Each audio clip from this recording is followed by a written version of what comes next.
views and opinions expressed in this program are those of the participants and do not necessarily reflect the views of BronxNet or the program underwriters.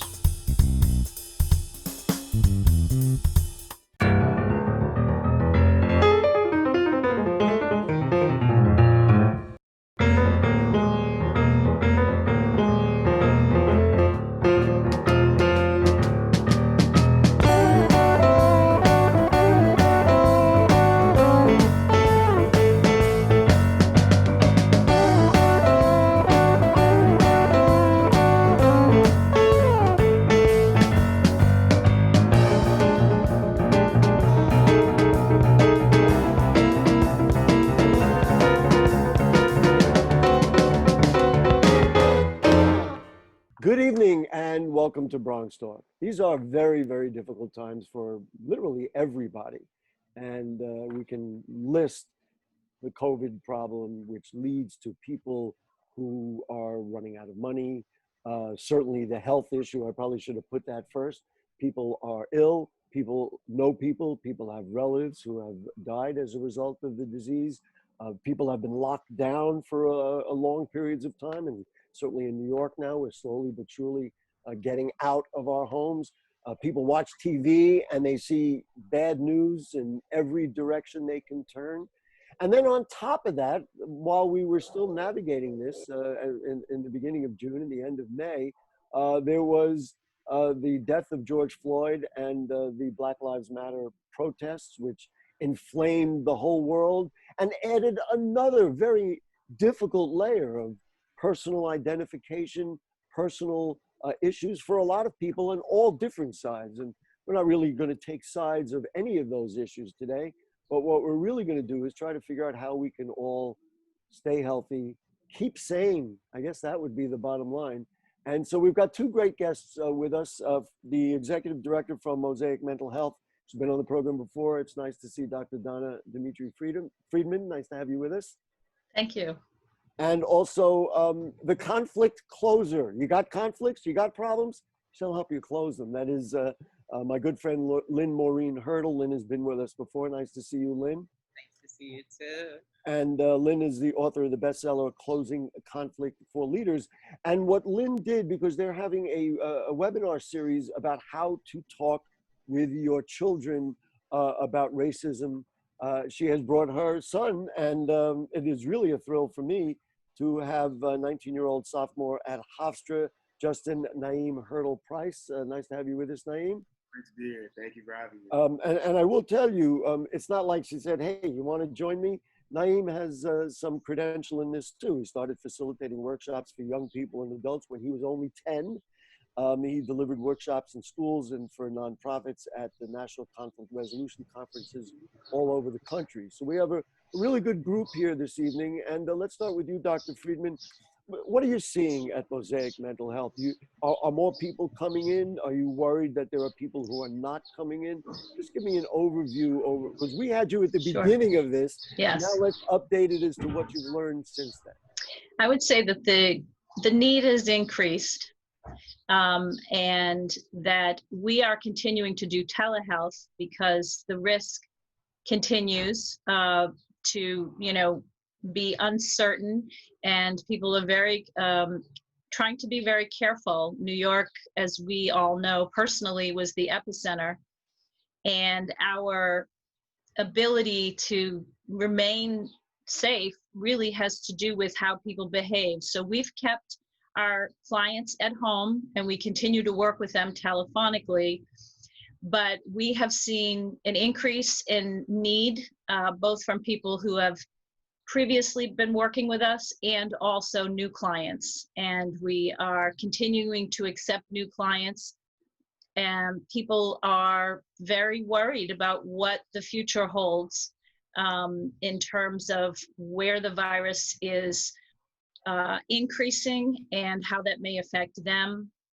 And also this whole issue of getting children back to school and whether or not families are going to feel comfortable with that. And also, is that going to put teachers at risk and children at risk and then their respective families at risk? So there's a lot of worry. And I would say that that's exacerbated by the fact that funding is getting cut. We have a very big crisis in our state budget at the moment. And so city council funding and state funding is being held up and potentially cut. So that's also a concern, certainly from the provider side, and being able to continue to serve these folks in the way that they need. Dr. Friedman mentioned the word worry. I was thinking about fear, and I was even considering myself. Maybe about a week ago, I had some sniffles, which in most cases I would think would be like a normal cold.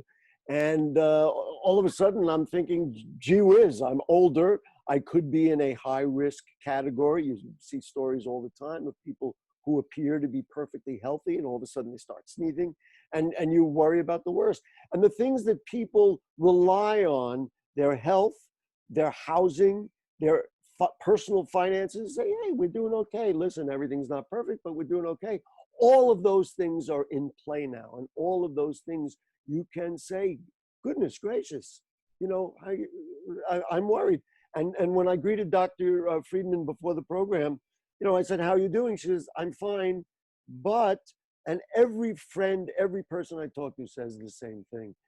What's the advice? What do you tell people? How do you get them to say, well, wait a minute, we know this is happening. How do you move yourself through this so you can survive? I think that one of the things that is really, really important, and this is something that people are beginning to do more and more of, is to get tested and find out if you have antibodies. They now are doing tests where you can actually do it yourself. I know someone who drove up to a CVS and did not have to come in contact with anyone. They literally gave her the swabs. She did it herself. She put it in a hermetically sealed package, and it was given back to the person. The tests are taking a little bit longer now to get back, but I know for myself, I actually have the antibodies, and I share the fear.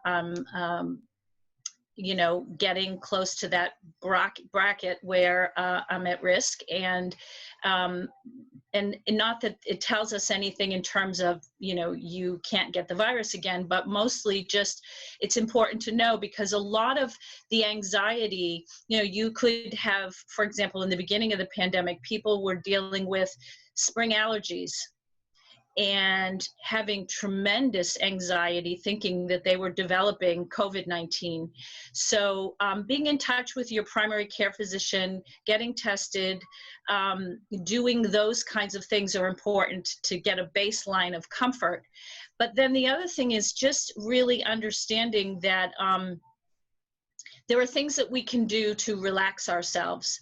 And if we're not doing them, we need to push ourselves and the people we love to do them, like getting outside, getting some fresh air, going for a walk, not focusing on the news, staying informed, but not dwelling on it, doing things that will take your mind off of the worry.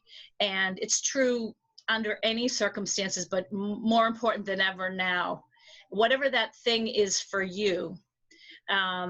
And that's what you have to do. I really appreciate the fact that in addition to just saying, well, do something for yourself, you know, that makes you feel good, you're giving hard information that may actually help you correct it. And that is get a test, and really, and they are available in the Bronx.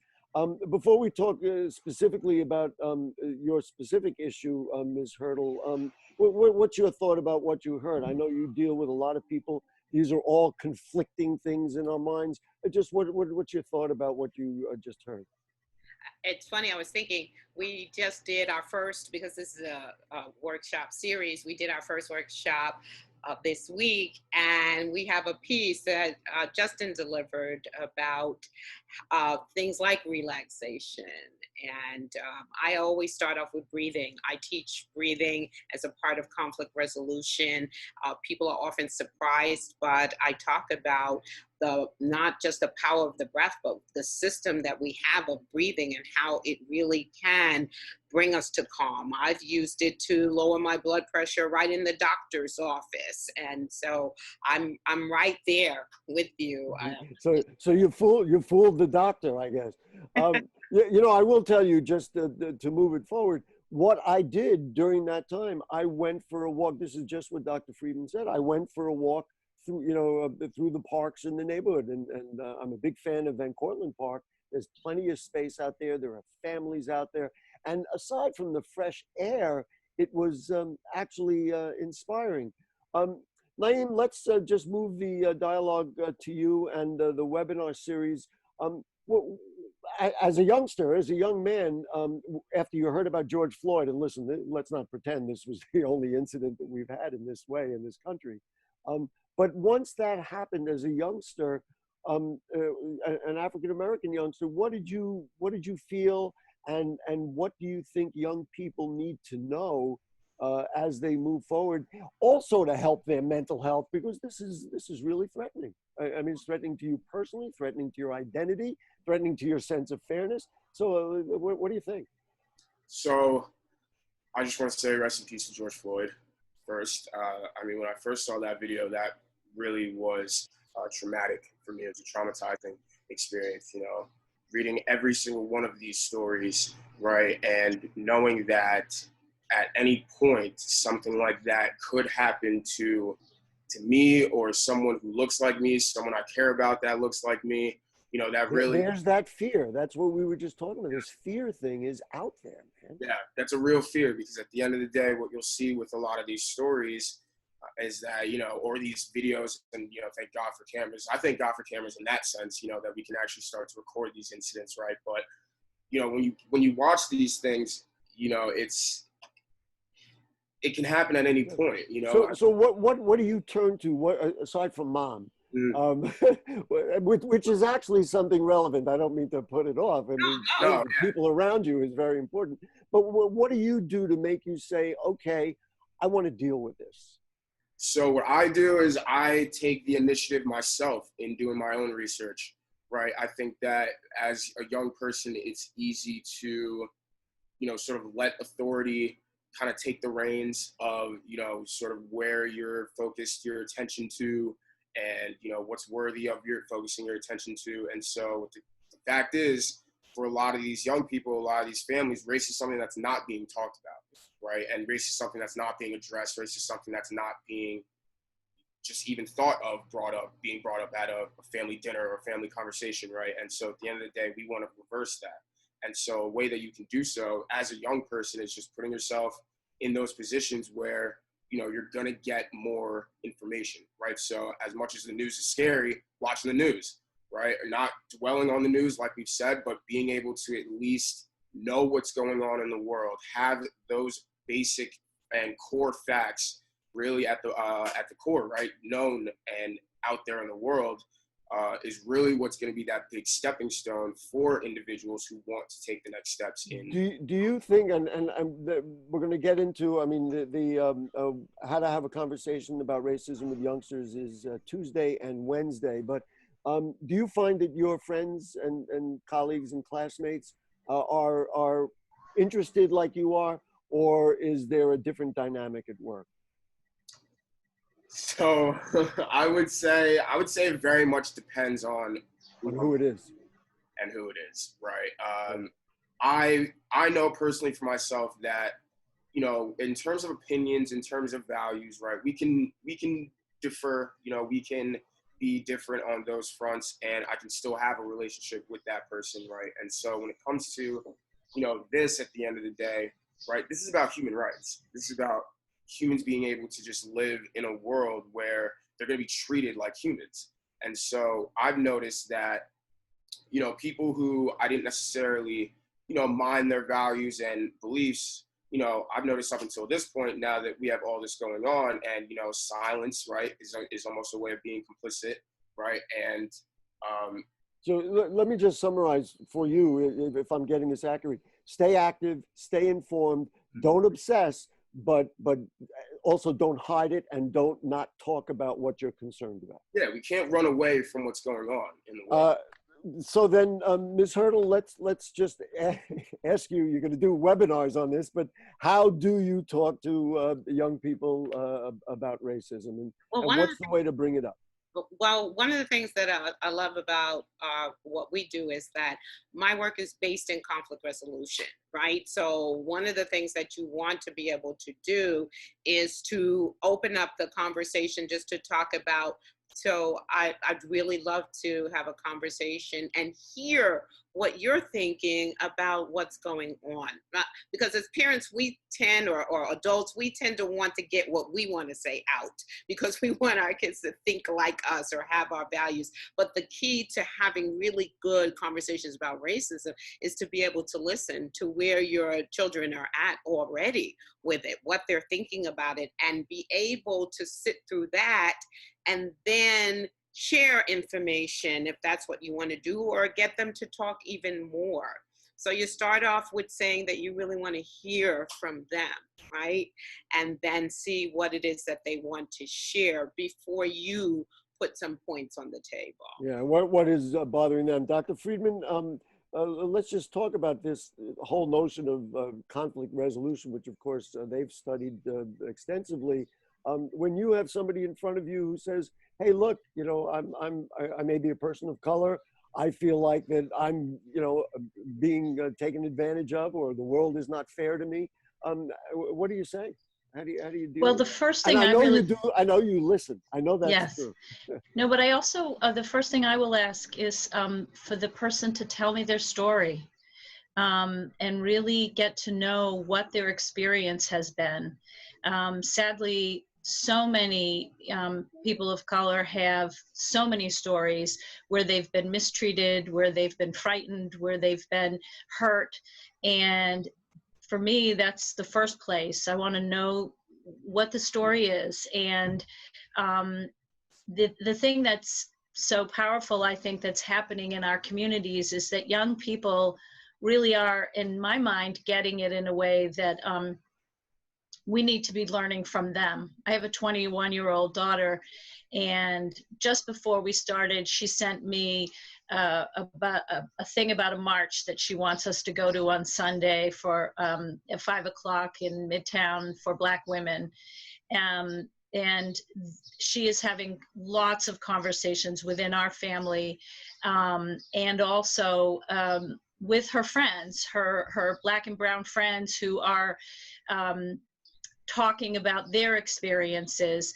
And one of the things she taught me was that we not only have to listen, but we have to take responsibility for what's happening in our society, because silence is being complicit.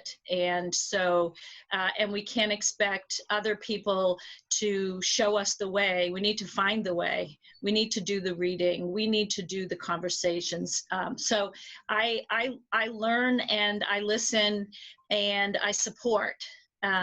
And that's really the therapeutic intervention. You know, there was a lot of symmetry between the two separate guests that we have, in that Naeem talked about, you know, silence equals death, and Ms. Hurdle talked about the whole notion of listening and all that. There's two things I want to mention. One is this will air on Monday night. We're shooting it actually on Friday, but just yesterday, people saw Alexandria Ocasio-Cortez, a Bronx Congress member, stood in front of Congress, and it may not be the same story as you know, Black Lives Matter, but she said right away, we're not doing this to women anymore, and we're certainly not doing it to a Congress member. And I thought that it was almost therapeutic for people, for women and others, to see, well, wait a minute, somebody's representing me. And then the next thing I want to paint is a scenario that's a real scenario. I have a friend, a very good friend, highly credentialed. He has a doctorate. He has had a great job. He has done very, very well for himself and people around him. He's served his community. But he's concerned because his job may be ending because of this. They may not be able to survive through the pandemic. He has not been well. He went out for a walk the other night to clear his head late at night, and he got mugged. And now and he lives alone. He doesn't have a family around him. And now he's telling me he can't get out of bed every day. And I'm thinking, here's a person who is highly productive and capable, and yet, and he's been beaten down. So, Doc, we'll give you both a chance to talk about this. Dr. Friedman, How do you deal with it? It seems so difficult. I'm trying to get him to talk to somebody, but even making that step, he's like, ah, you know, Right. everything's a mess. I look at the world, it's a mess. I look at, you know, I could get sick. I mean, he's a little bit older, so he's a little concerned. What do you say to somebody like that? I think in that case, when you're somebody who cares about that person, you really have to push in a loving way. You know, there are times in life where people give up hope. And, you know, it may have been that getting mugged was sort of the straw that broke the camel's back. And what sometimes we need is for someone to literally come in and say, you know what? I know that you can't even make the phone call. So I'm here with my mask on and my gloves and my cell phone. And we're going to make that call to Dr. Friedman, and we're going to find out who you can talk to, because they are talking to people. And there's a lot of people who want to pull the covers over and say, I'm finished. I can't push anymore. And we're there to help people lift them up a little. The great thing is when you have a history of having done well in various ways, you have those experiences to draw on. And that's what I always focus on. You know, you have that in you still. You may feel beaten down, but let's try to reignite that candle that got snuffed out in you and get you back. There's something in there that still lives. Let's build on that. That's right. I want to ask both sides. We'll start with you, Dr. Friedman, very quickly. Difficult to deliver the same effectiveness virtually than it is in person. And then we're certainly going to ask Lynne and Naeem the same question. I think that we have been enormously successful doing things virtually. I think we're so, all of us, so in need of connection. Even if there's a pause, even if there's a little glitch in the lighting, whatever, it's still a human being showing you concern and hearing their voice. And there is research that has shown that this is a highly effective way of intervening. And actually, I think I'm excited because I think we're going to reach more people. We've learned now that this is not a bad thing. It's actually very effective. And particularly if you can bring a cell phone into a friend who won't get out of bed and say, hey, look, this is the person you can talk to. She's right there. Let's do it. You know what I'm going to do? I'm going to once this program airs, I'm going to make sure that my friend sees the program and listens to it. And but then now for you, Ms. Hurdle and Naeem, I know you as people, and you'd much rather be with people and talk to people. But can you be as effective doing it through a webinar? And certainly you reach more people. Go ahead. Yes, I was going to say, you know, just even the other night, that people could be in their homes, in their living rooms. So we had, you know, people that bring their families, right? You get this, you pay the one price, but everybody can come, which I think is great, right? A husband and wife or whatever, that we are actually reaching more, I think, in that way, because people are mostly at home. And so they can have more people come and be a part of whatever workshop that we're giving. I don't know, what do you think? Well, let me just interject one thing before Naeem says it. And we're learning that, frankly, at BronxNet as well, is that, you know, I would have to call a guest and they would have to be able to get there. And how do you get there? And where is their parking? I mean, we've dealt with this, obviously, for many years. But now, if I call somebody and say, are you available, you know, when we're ready to tape the program? In many cases, of course, a lot of people are not quite as active as they used to be. They're like, yeah, okay, no problem. And we can reach many more. Go ahead, Naeem. What was your thought about it? Because I know you love people and you want to be in front of people and you want to talk to people and see who they are. But has this been a challenge or been easy? What's it been like? It's been hard for me, really, doing most of my communicating over a phone. You know, I personally feel when I speak and when I'm able to speak, if I can look you, you know, really directly in the eye and I can really be in front of you, then you can actually, you know, sort of feel what I'm saying. You can feel, you know, where I'm coming from, and things like intent are just, you know, much more clear to see, you know. But I see a lot of positives when it comes to, you know, using the technology during a time like this, because at the end of the day, we have to stay as safe as possible. but we also have to stay as sane as possible. And us being human beings, we're very social people. We're very social, as a people. As a human being, Yeah. I'm tempted as we begin to wrap up the show. We'll go in order: Naeem, Lynn, and then Donna Friedman. I'm going to ask just like I would ask if I picked up the phone and talked to you. How you doing? How you doing, Naeem? Are you doing all right? Is it tough? What's it like now? And we're going to go around the room, and I'll talk too. Everybody has 30 seconds. We're almost out of time. Go ahead. I'm doing okay. I'm very much blessed to be alive. And so through all of what's going on, the fact that I'm able to wake up the next day and be in my bed and still, have my life and still be here, it's a blessing. Oh God, this is going to break. Put your arm around your mom. Please do that. That's what I wanted to see. And I know, Lynn, that helps you to start.